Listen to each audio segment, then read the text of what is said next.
Ahora estamos grabando. Bueno, primero darle las gracias a todas y todos quienes nos acompañan hoy en esta conversación y también a quienes verán esta conversación en algún futuro.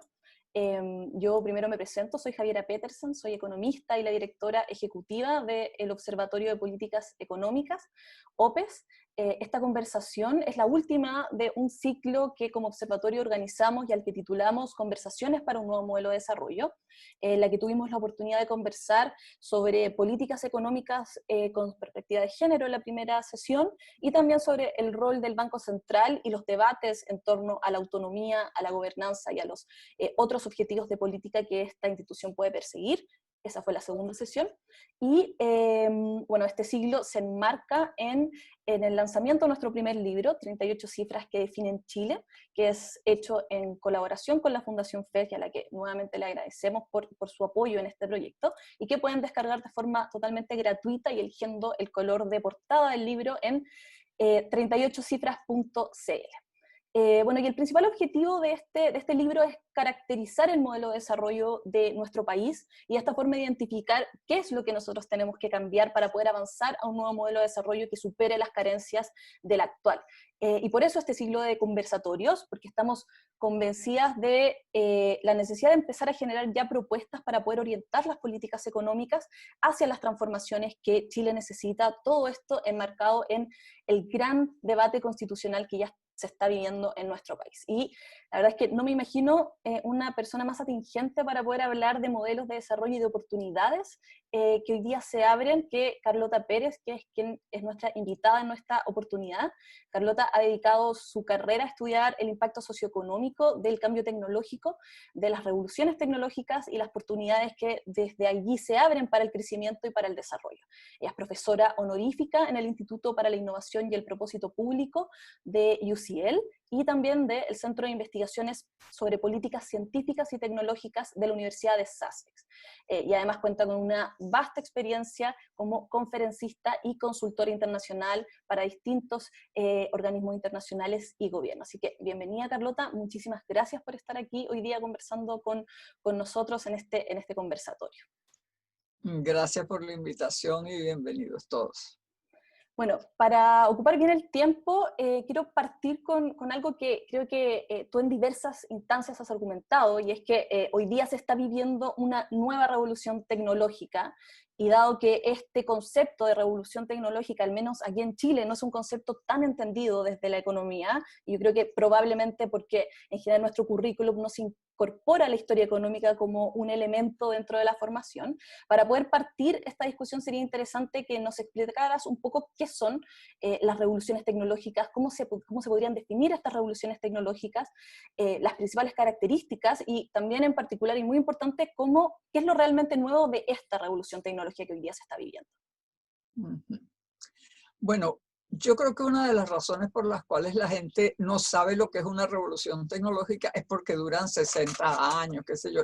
Casi nadie vive el proceso completo de una revolución tecnológica y del cambio.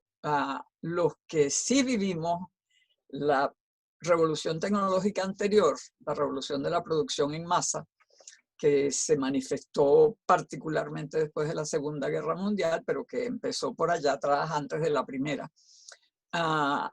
Claro, nosotros hemos observado este inmenso cambio que ocurrió desde los años 70 con el microprocesador y luego en los años 90 con toda la cantidad de tecnologías que surgieron con Internet y ahora con el teléfono móvil y este mundo en el que estamos ahora conversando. Yo estoy en Inglaterra, tú estás en Chile y qué sé yo, y habrá mucha gente en muchas partes. Yo sé de una amiga en Noruega que probablemente también nos está oyendo.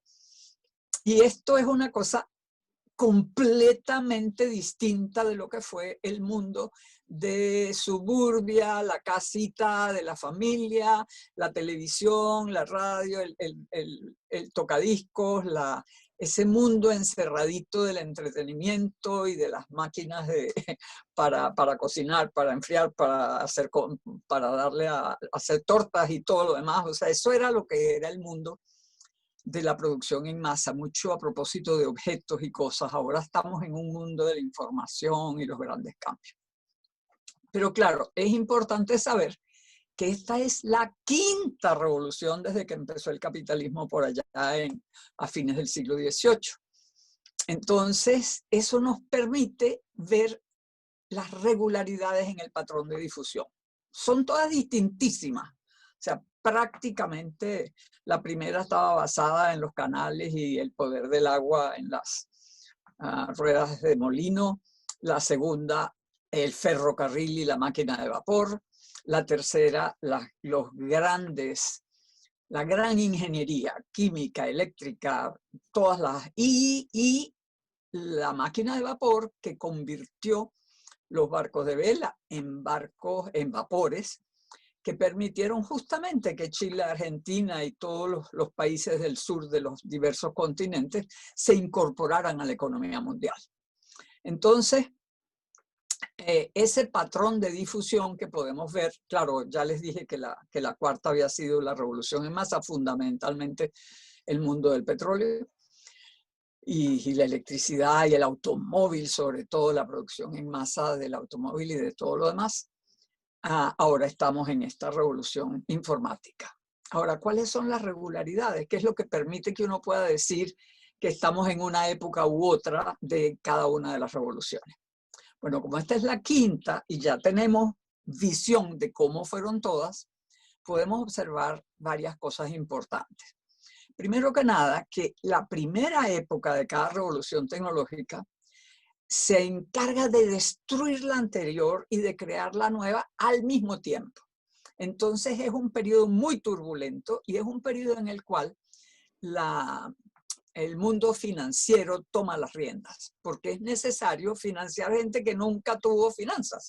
O sea, todo lo que ahora hemos visto del capital de riesgo y de todo lo que son los ángeles y qué sé yo, todas estas cosas que tienen que ver con nuevas maneras de financiar a gente que nunca tuvo, que no tuvo empresas anteriormente. Entonces y como hay muchas tecnologías que reemplazan las tecnologías anteriores, productos que reemplazan los productos anteriores, hay mucha destrucción. Hay destrucción de empresas, destrucción de regiones, destrucción de empleos, destrucción de capacidades técnicas, una gran cantidad de cosas. Yo presencié, por ejemplo, la destrucción total de la industria de la imprenta, que se hacía con plomo, con pedacitos de plomo, que se armaba todo, unas máquinas complejísimas de manejar que llamaban Ludlow, que los trabajadores que estaban en eso eran técnicos de altísimo nivel. Mira, en 2 años desapareció completamente esa industria. O sea, una revolución tecnológica ataca diferentes sectores de diferentes maneras. Entonces, dependiendo de qué es lo que está ofreciendo y qué es lo que era el sector anterior. O sea que es un cambio muy fuerte, y en ese cambio muy fuerte ocurre que el mundo financiero se encarga de decidir a quién financia, a quién no. Una de las cosas que hace es dejar de financiar a los que ya no son modernos, cosa que contribuye a su destrucción. Y claro, empujar hacia adelante sin saber cuáles van a triunfar. Entonces es un inmenso experimento y todo el mundo mete su plata allí, de tal forma que cada revolución tecnológica ha tenido enormes burbujas financieras y en consecuencia enormes colapsos financieros. Pero durante todo ese periodo de las burbujas financieras, donde parece que hubiera una gran prosperidad, en realidad lo que se está dando es una enorme desigualdad. Y eso lleva al resentimiento y lleva a su vez al populismo. O sea, los líderes políticos que logran agarrar ese resentimiento y convertirlo en fuerza para ellos, empiezan a ofrecer la luna. Entonces, claro, y ofrecer, como hay tantos que perdieron su mejor vida, entonces también ofrecen volver atrás, como Trump, que dice, hagamos de América grande de nuevo, ofreciendo un futuro que sea tan bueno como un pasado que se perdió. Entonces ocurren todas estas cosas políticas, aparecen nuevos movimientos políticos, surgen, se dividen los partidos, pasan muchas cosas y en todas las ocasiones han ocurrido. O sea, en cada una de las revoluciones tecnológicas se encuentran los grandes colapsos financieros y el surgimiento de todas estas nuevas cosas políticas complejas. Lo bueno, la única buena noticia que les puedo dar es que después de ese desastre vienen las épocas doradas. La posibilidad de una época dorada justamente viene cuando se revela todo el horror de la desigualdad, de la pobreza, de la destrucción de capacidades, de la destrucción de regiones de industria, que es lo que lleva a toda esta turbulencia política. Entonces, el boom victoriano, la Belle Époque, el boom después de la Guerra Mundial, todos esos son las épocas doradas que suben, elevan la vida de nuevas capas de la población. Pero claro, cada revolución es distinta. Lo que es similar es la forma como se difunden. Lo que es similar es el hecho de que ocurre una época dorada, pero nada que ver. Las diferencias entre el boom victoriano y la Segunda Guerra Mundial son enormes, el posguerra. ¿Cuáles son entonces las diferencias? Bueno, una cosa que es también común es que las cosas nuevas que traen las revoluciones tecnológicas están caracterizadas por tratar de superar los límites del anterior. Porque de hecho la innovación que se hace para superar esos límites es lo que hace que se articulen las nuevas revoluciones tecnológicas. Para darle un ejemplito nada más. La época de la producción en masa tenía como característica que había una separación muy fuerte entre lo que llamaban trabajadores de cuello azul, de planta, los obreros, y los trabajadores de cuello blanco, los empleados. Resulta que el aumento de productividad ocurría casi todo entre los obreros, en el trabajo obrero, en la fabricación, allí donde se aplicaba la producción en masa, qué sé yo. Los empleados eran un montón, crecían muchísimo en número y su productividad era muy baja. Entonces vienen los computadores, viene primero la máquina eléctrica y después viene el computador y así. Entonces incluso se llega a eliminar niveles de gerencia porque ya no son necesarios porque uno tiene, y así sucesivamente. Muchas cosas de ese tipo ocurren con cada revolución tecnológica. Pero yo les voy a mencionar solamente 4 de las características de este cambio que estamos viviendo. La revolución anterior, la de la producción en masa, era nacional e internacional. Cada país era como un mundito cerrado, a veces con protección alta, a veces sin mucha protección, pero fundamentalmente nacional. Internacional era el comercio y la inversión y qué sé yo, pero siempre con bases nacionales muy fuertes. Uno hablaba de las empresas norteamericanas, las empresas alemanas, las empresas francesas y así sucesivamente porque las empresas se sentían parte de su. Esta es globalizante, las empresas son globales, les importa poquísimo de dónde vinieron. Si el país los ayuda, maravilloso. Si no los ayuda, a lo mejor los ayuda para dónde van. Eso para nosotros es una pequeña ventaja. Nosotros podemos encontrar en esas mismas empresas globales la posibilidad de ponerlas a competir y ofrecer algo que para nosotros sea bueno y la que lo dé. O sea, tenemos alguna posibilidad de negociación mucho mejor que lo que había en la época anterior. Otra característica, la anterior era energointensiva. Fundamentalmente todo lo que estuviera basado en el uso energético, incluyendo el plástico, que no es más que petroquímica, que es lo mismo. O sea, materiales sintéticos y energía. Esta es acerca de la información y la educación. Y con la información y la tecnología podemos transformar cualquier cosa, incluida la energía y los materiales y todo, la comida, etcétera, etcétera. O sea, estamos en un mundo donde lo más importante es información y educación y claro, las tecnologías estas son para procesarla y transmitirla. Entonces, otra diferencia. Otra diferencia es muy importante, se las acabo de medio mencionar, es la separación mente-mano. Normalmente le decían al obrero, deje su cabeza en la casa.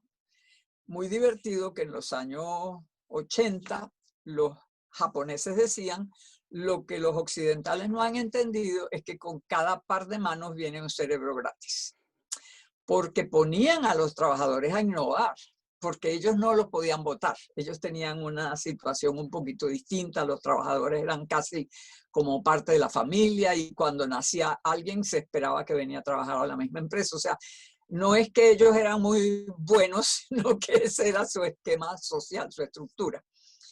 Esta revolución tecnológica permite la reunión mente-mano. Antes, la razón por la que se separaba es porque lo único que se podía mecanizar era el trabajo manual, pero ahora se puede mecanizar el trabajo mental también. Entonces, esa reunión mente-mano la podemos aprovechar. Es una amenaza, pero uno puede moldear. El hecho de que ahora no hay que separar.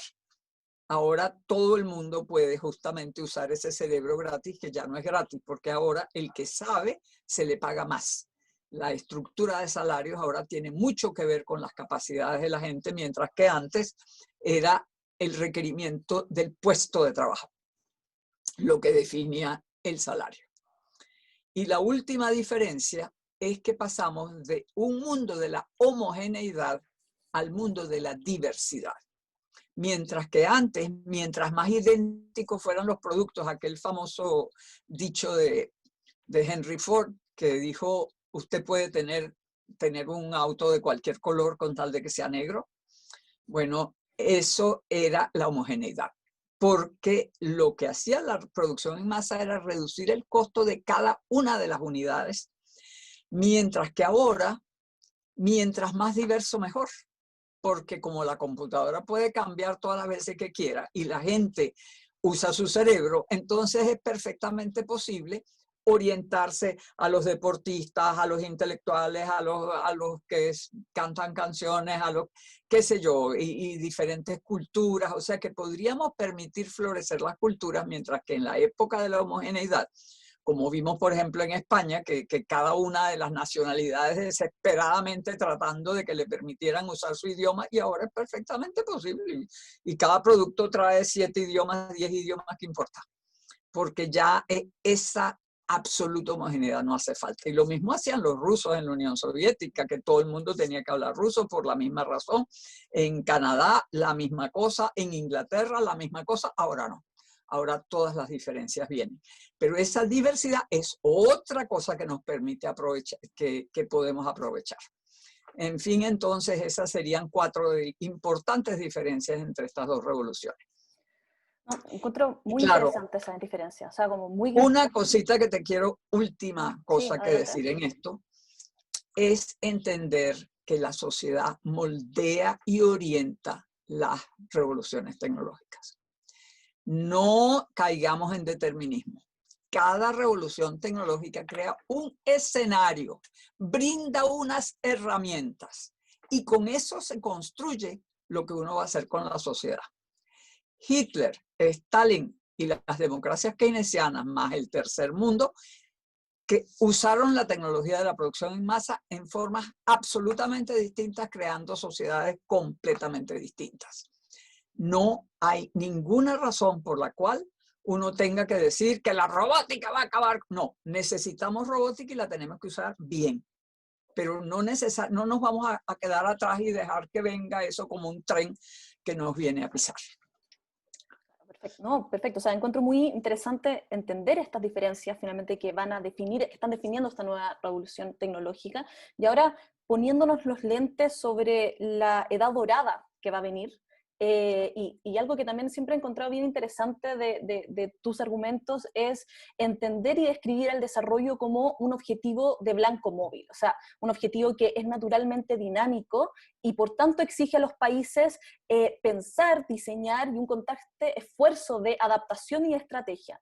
Entonces, pensando en esto, pensando en el desarrollo como un objetivo de blanco móvil, en esta nueva revolución tecnológica con las características que muy bien describiste, la pregunta es cómo se ubica América Latina en este escenario, en esta revolución tecnológica, y qué oportunidades se abren para poder pensar en nuevas estrategias de desarrollo y cómo debiésemos también caracterizar el desarrollo hoy día con varios otros apellidos que empiezan a surgir y que en otras revoluciones tecnológicas no estaban hoy día discutiéndose tan latentemente como se están discutiendo hoy día.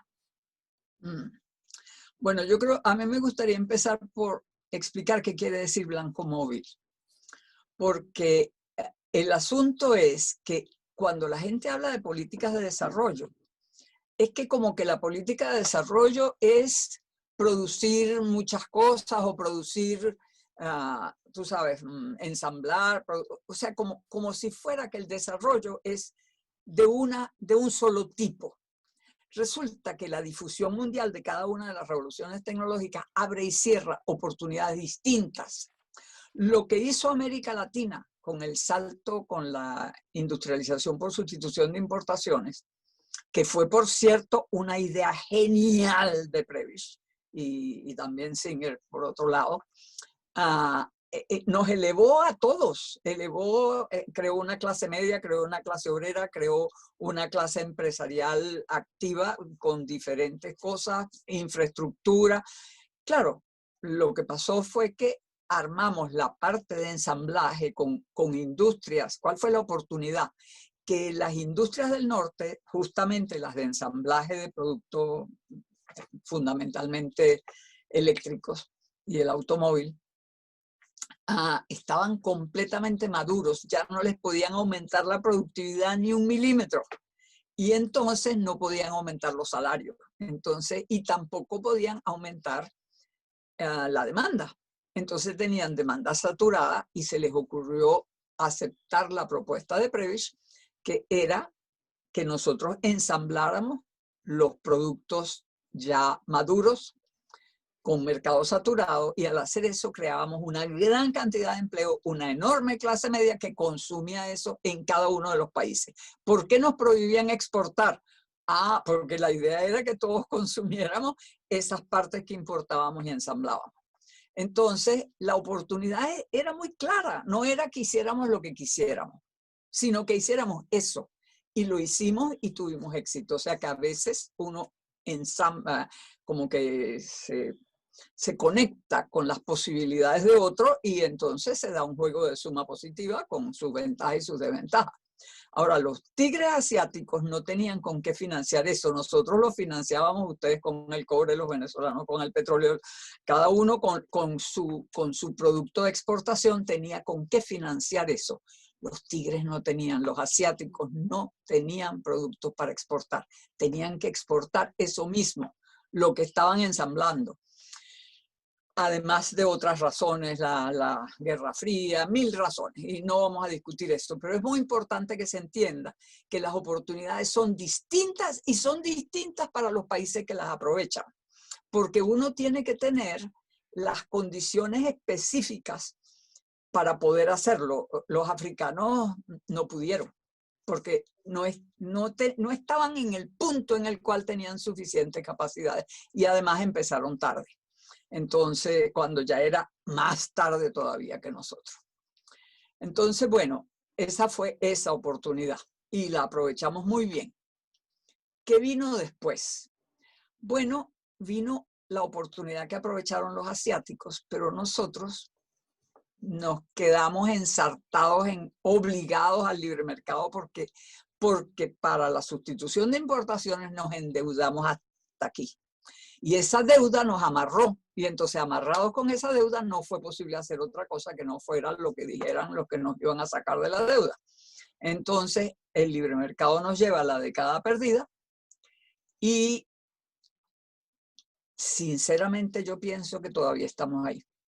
Aunque han pasado estos, no voy a hablar de Venezuela, que para mí es una tragedia, y son dos tragedias. Una tragedia lo que ocurre en Venezuela y una tragedia que los latinoamericanos de izquierda no entiendan que eso es un régimen absolutamente horrendo que lo que ha hecho es destruir el país y duplicar los pobres y empeorar la situación de todos. O sea que tampoco la desesperación de resolver esos problemas terribles de la década perdida nos llevó a unos regímenes que no tienen nada de soluciones sociales como las que se sueñan desde el socialismo y desde la buena voluntad.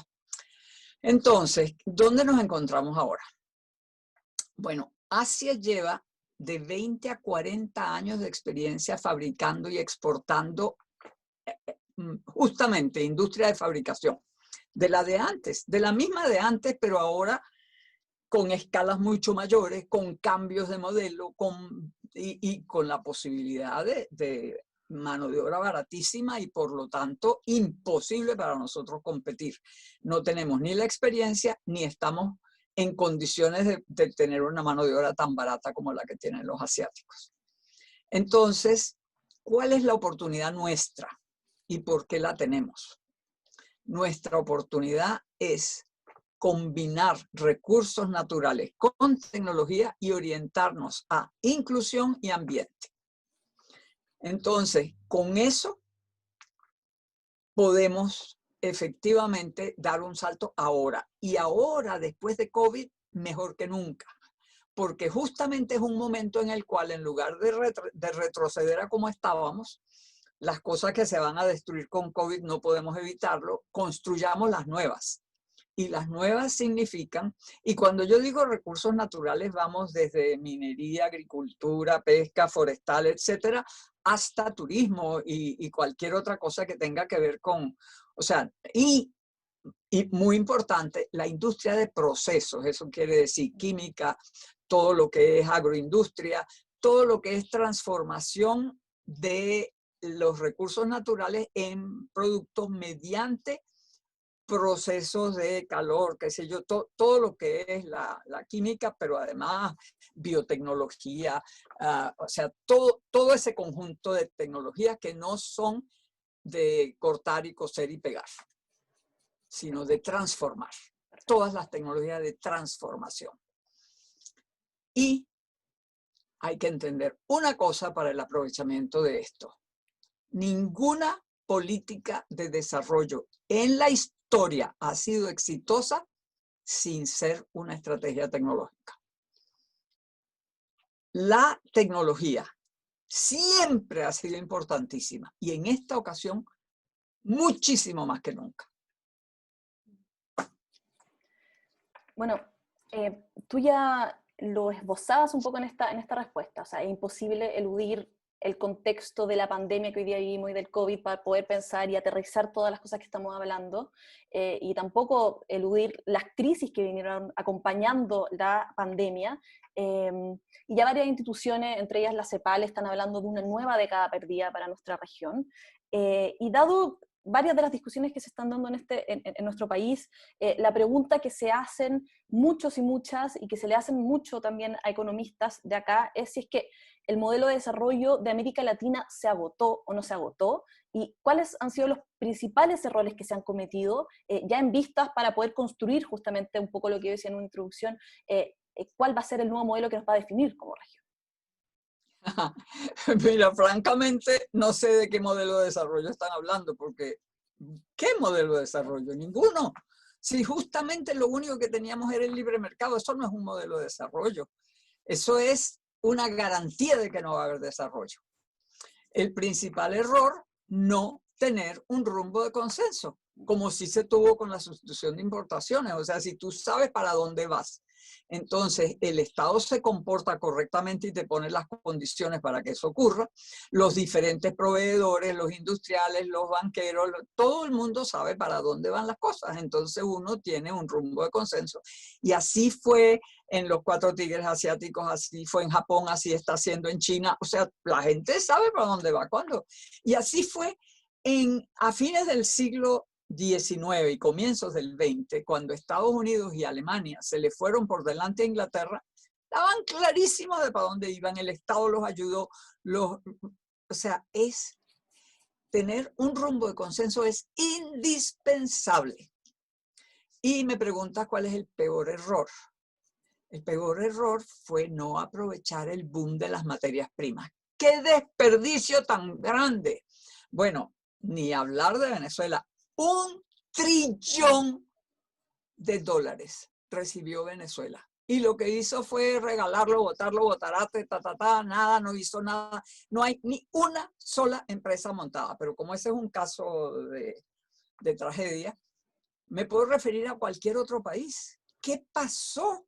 ¿Cómo es posible que hayamos tenido ese dineral que todos los países pudieron haberse beneficiado? No agarramos eso, incluso para montar un fondo soberano para poder invertir después. Ni siquiera eso hicimos. Eso es imperdonable. Entonces, ahora no podemos volver a hacer lo mismo. La post-pandemia es una oportunidad como ninguna. Si no la aprovechamos, nos vamos a merecer un horrendo fracaso que nos va a tocar.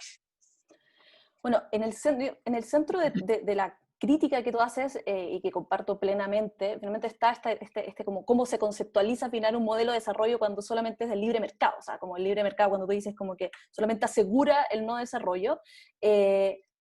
Necesariamente esto lo pongo en contraposición con cuál tiene que ser el rol del Estado, finalmente, en guiar este proceso. Y en Chile, como tú bien sabes, estamos viviendo un proceso constitucional que puede llegar a establecer nuevas reglas sobre las que se van a dar las dinámicas económicas y todo el proceso económico. Y una de las características de la Constitución actual que nosotros en un plebiscito votamos reformar es que se restringe fuertemente la acción del Estado en la economía, algo que aquí en Chile conocemos como el Estado subsidiario. Entonces, la pregunta que viene después de la crítica finalmente a lo mal que hicimos, ¿qué es lo que viene a hacer ahora? Centrada particularmente en cuál tiene que ser el rol del Estado en establecer una verdadera estrategia de desarrollo para los países de la región.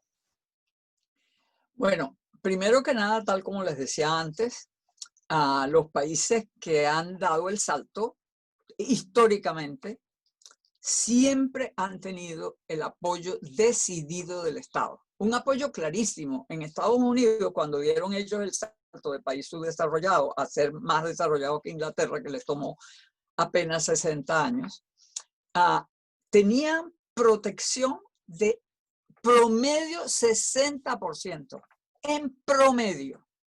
Además de todo tipo de regalos, la tierra se la regalaron a la gente con tal de que la sembrara, la tierra regalada. La tierra para los ferrocarriles regalada. Financiamiento enorme para los ferrocarriles. Universidades creadas en cada estado regalando la tierra para que la gente usara la tierra para financiar sus universidades. Entrenamiento gratis para los trabajadores de tal forma que los empresarios pudieran usar trabajadores bien calificados y con posibilidades de hacerlo, o sea, que la gente pudiera hacerlo porque era gratuito. O sea, y si les cuento de Alemania, muchísimo más. En Alemania, además, se empezó el estado del bienestar desde 1880, el Estado interviniendo para darle a la gente seguridad y favorecían los carteles para que la industria se uniera y estaban peleando contra los productos baratos que venían justamente de nuestros países del sur. Y nada, protección y carteles para que se pusieran de acuerdo sobre precios, cantidades, etcétera, promovidos por el Estado. O sea, olvídense. Y bueno, y ni hablar del MITI japonés recientemente, ni del Estado de los Cuatro. Nunca ha habido un salto en el desarrollo sin apoyo decidido del Estado. Pero tampoco ha habido ninguno sin un sector privado dinámico e innovador. Entonces, si la idea es que el Estado lo va a hacer todo, estamos muertos. La idea es que el Estado genera, define el contexto, fija el rumbo, promueve el consenso y actúa directamente, pero con un sector privado dinámico e innovador que tiene que convencerse de que si no trabaja de manera dinámica e innovadora no va a ir a ninguna parte porque eso es lo que el Estado favorece. Pero hay que entender que es suma positiva entre los dos, Estado y mercado, Estado y sector privado, Estado, sector público, sector privado, sociedad civil, todos con una idea común, trabajando juntos. Claro, siempre habrá de todo, pero en términos generales, una ruta. El Estado define el contexto, promueve el consenso, fija el rumbo. ¿Cómo involucra a la sociedad en un proyecto país? Bueno, usa todas las herramientas. Primero, sí, reunir gente, actuar públicamente, proponiendo ese rumbo, que no lo va a proponer el Estado sacándolo del sombrero como los magos, sino que lo hace conversando oyendo, escuchando a los técnicos, a la gente que conoce, a los empresarios, a la sociedad civil, a los sindicatos. O sea, se ocupa de un proyecto país para el país. Usa las herramientas de impuestos, regulaciones, subsidios, inversión, financiamiento, misiones, etcétera. Todo lo que significa dar rumbo significa, si uno cambia los precios relativos, el mercado responde a cambio en los precios relativos. Y los cambios en los precios relativos se dan con impuestos, con subsidios, con inversión, etcétera, con financiamiento. Y no siempre es el regular la mejor solución. Porque muchas veces las regulaciones lo que hacen es bloquear ciertas cosas. Entonces se hace cuando no hay ninguna otra manera de hacerlo, entonces se hace así. Preferiblemente no burocráticamente, preferiblemente de una manera que contribuya. Sobre todo ahora. Ahora la idea de una cosa burocrática con reglas en el mundo de las plataformas, de las redes, de toda esa cosa, no tiene sentido. Uno tiene que tener un sector público muy innovador, muy activo, con alta capacidad técnica, a través de reentrenamiento, contratación, pero sobre todo realizando innovaciones institucionales adecuadas, estimulando la innovación del personal del Estado. El sector público no puede ser un sector así, todo pesadito, siguiendo reglas y no sé qué. Eso es viejo, eso es como era. Porque claro, cuando era la producción en masa, eso era igual que una línea de ensamblaje. Entonces, así era como se organizaba la gente. Y en aquella época funcionó muy bien. Pero ya no, ya eso no puede ser. Ahora tenemos que tener un sector público súper dinámico, relacionado con la gente, usando información. Uno debería poder relacionarse con el sector público como comprar en Amazon. O sea, ¿por qué no? ¿Qué tiene Amazon de especial que puede crear todo para que sea facilito? ¿Y por qué el Estado tiene que ser todo pesado y difícil? Bueno, todo eso hay que cambiarlo y eso hace que la gente se acostumbre y los negocios también se ponen así, todo el mundo. Esto es la definición del contexto, pero ahora hablemos de este modelo que tenemos que montar ahora. Yo he propuesto que montemos un modelo dual en América Latina. Eso a mucha gente le da, les pega como que, ¿cómo que dual? Si eso era lo que teníamos antes, que teníamos a los pobres por un lado y estábamos la... No. Es que lo que pasa es que el modelo dual que yo estoy proponiendo es a propósito, que es promover creación de riqueza en cada rincón del territorio, por un lado, de tal forma que la gente no tenga que irse a la ciudad. Es encontrar lo que cada uno pueda hacer en su espacio. Como estamos hablando de recursos naturales más tecnología, se pueden hacer montones de cosas en el territorio para hacer que la vida en el campo, la vida en sitios lejanos, sea una buena vida. Claro, tienes que tener internet en todas partes, de tal forma que no importa dónde estés, puedes estar en la punta, ya en Tierra del Fuego, y internet es perfecta y estás oyendo esta conferencia feliz.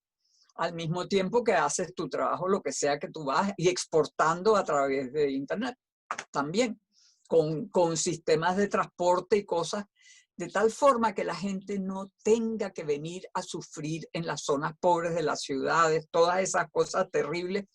Esto lo podemos eliminar haciendo que todo el territorio esté cubierto por internet, cubierto por educación, que es también la educación se puede hacer con conferencias por los mejores profesores del país y hasta internacionales, y los profesores locales se ocupan de hacer ejercicios, hacer preguntas, discutir, armar proyectos, o sea, darle vida a aquellas conferencias que la gente ve desde lejos. Podemos elevar el nivel de toda la población con un sistema educativo que combina esas dos cosas. Y así sucesivamente. Entonces, eso por un lado.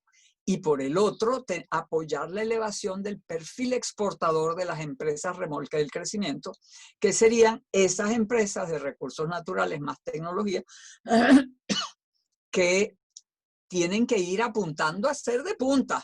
No hay ninguna razón para que Cobre no sea el número uno en innovación en cobre verde y todo lo que sea. O sea, cada uno escoge las áreas en las cuales va a poner todo el esfuerzo. Ustedes tienen su salmón, sus cosas, su vino, su broma. Bueno, ahí avanzar y otros más.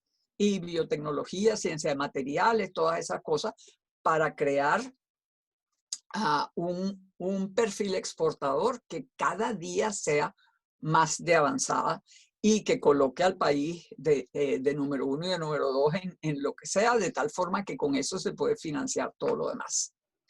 Y eso significa una institucionalidad dual, porque no es lo mismo trabajar con la gente en el campo que está haciendo pequeñas empresas, exportando, no sé qué, armando redes para exportar juntos o para mandar cosas a las ciudades o trabajar junto con las empresas de avanzada que están por ahí cerca, de repente en el norte, Codelco y todo, se arma como una comunidad de creación de recursos y de miles de cosas.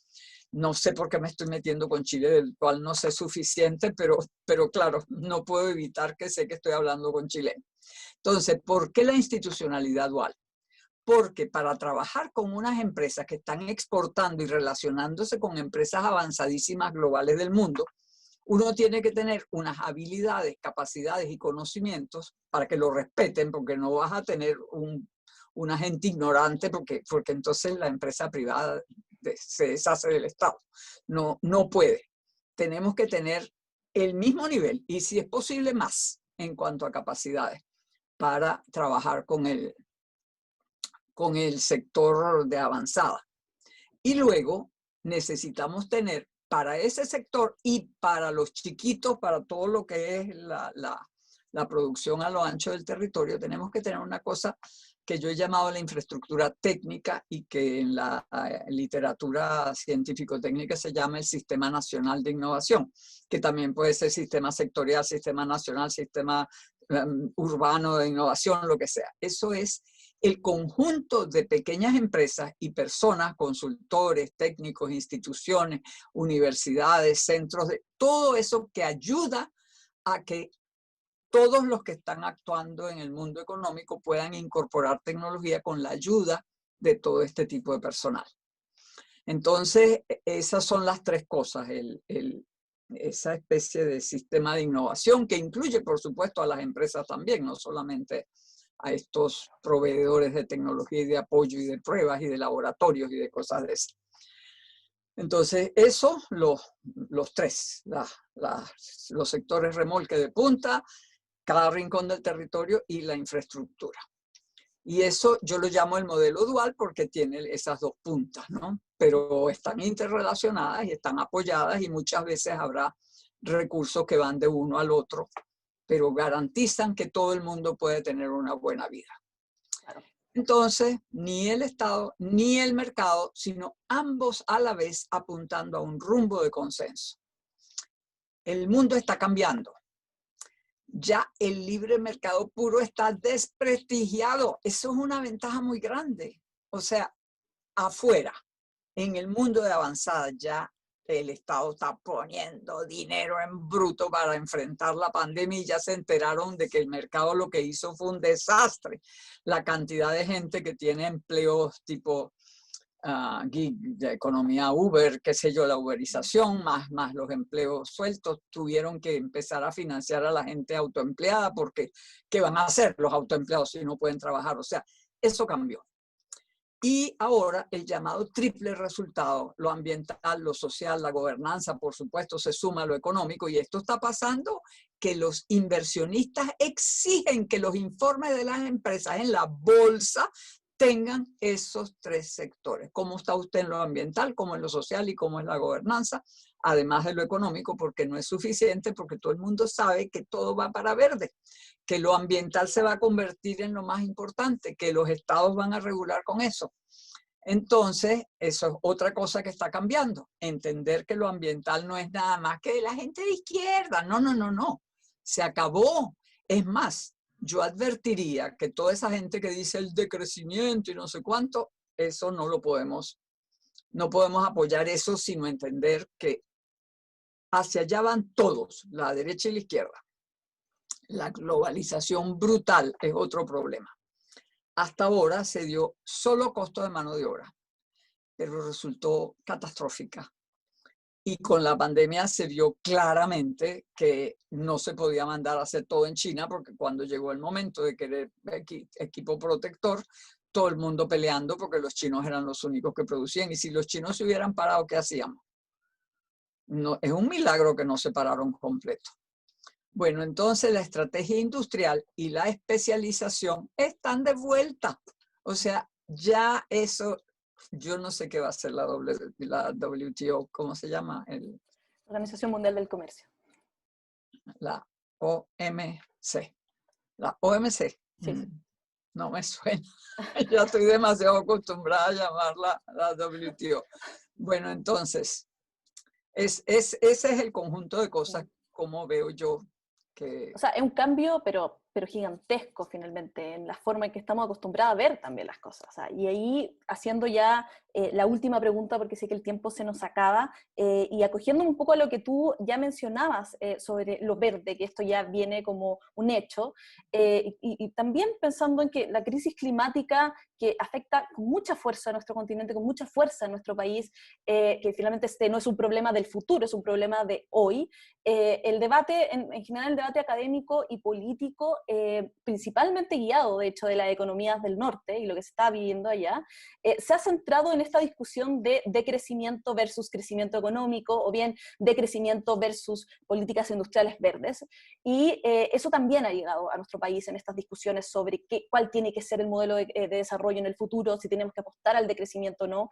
Entonces, dada la realidad de América Latina y los tremendos desafíos, no solamente por la crisis climática y medioambiental, sino también por las brechas de ingresos, las brechas de desigualdades, me gustaría saber tu opinión sobre este debate y que cada vez gana más atendentes a ver finalmente si es que el decrecimiento da alguna opción de desarrollo en nuestra región. No, para mí la idea del decrecimiento es absolutamente inaceptable. Con los niveles de pobreza que hay en el mundo, con el retroceso en niveles de vida en los países avanzados, ¿cómo le vas a pedir a la gente que ahora vamos a decrecer justo cuando hay una desigualdad inaceptable? Es simplemente no es posible. Y lo que más me duele es que la mayoría de la gente que anda con esto de crecimiento le han colgado el peso de todos sus objetivos sociales, anticapitalistas, no sé qué cosa, a la idea del decrecimiento. La pobreza y el retroceso no lo podemos enfrentar con bajar el ritmo. Lo que tenemos que hacer es cambiar la naturaleza del crecimiento, si es que es obvio, tenemos que hacer la economía circular, reducir drásticamente el desperdicio, ocuparnos de la durabilidad real, abandonar la obsolescencia planificada, cubrir las necesidades con servicios intangibles. O sea, ya tenemos la música, las películas, los libros, el periódico, todo eso. Bueno, vamos a seguir quitando material, desmaterializando la economía, pero desmaterializándola, pero justamente menos, más caro y garantizado que vamos a proteger el ambiente con cada cosa. Cambiamos biomateriales, biocombustibles, la comida, la cantidad de innovación que se puede hacer ahora en todo lo que tiene que ver con alimentación es inmensa. Entonces, tenemos que emprender el rumbo verde con determinación en el consumo y en la producción, y además con sostenibilidad social. O sea, la idea no puede ser no, los que no crecieron, bueno, ahora ya no podemos porque ya nos gastamos todos los que estaban en el norte y los que les fue bien, y entonces ahora nada. Eso es inaceptable. Pero lo que tenemos que hacer para poder resolver ese problema de no bajar el ritmo, sino cambiar la naturaleza del crecimiento, es innovar, innovar y innovar. Eso es lo que tenemos que hacer. O sea, tecnología, ciencia y disposición realmente a hacerlo, y eso también desde el punto de vista empresarial es muy importante que se entienda, pero el Estado tiene que jugar su papel en la innovación también, directamente financiándola. Perfecto, o sea, creo que todo lo que hemos conversado acá da muchos insumos para poder nutrir la discusión que se está dando acá en el país, pero también en toda América Latina sobre finalmente cuáles son las oportunidades, cómo aprovecharlas en esta nueva revolución tecnológica que, bueno, primero nos permite estar teniendo este conversatorio, nos permite estar contigo acá en Chile hablando sobre esto, entonces no me queda más que volver a agradecerte, para nosotros realmente es una tremenda oportunidad poder traerte a Chile y que también puedas ser parte de alguna forma de todas las discusiones y los debates que nosotros estamos construyendo en miras de poder instaurar un modelo de desarrollo que realmente se haga pie a los grandes desafíos societales que hoy día se están viendo. Así que le doy también las gracias a todas y todos que hoy día que están con nosotros en este Zoom, también quienes están viendo por YouTube y también a todas y todos quienes nos verán en un futuro también gracias a esta revolución tecnológica y que hartas oportunidades, como ya lo vemos en este seminario, se están abriendo para nuestros países. Así que eso, muchas gracias a todas y todos y de nuevo gracias a ti, Carlota. Y gracias a ti, Javiera. Fue un placer. Nos vemos. Chao, chao.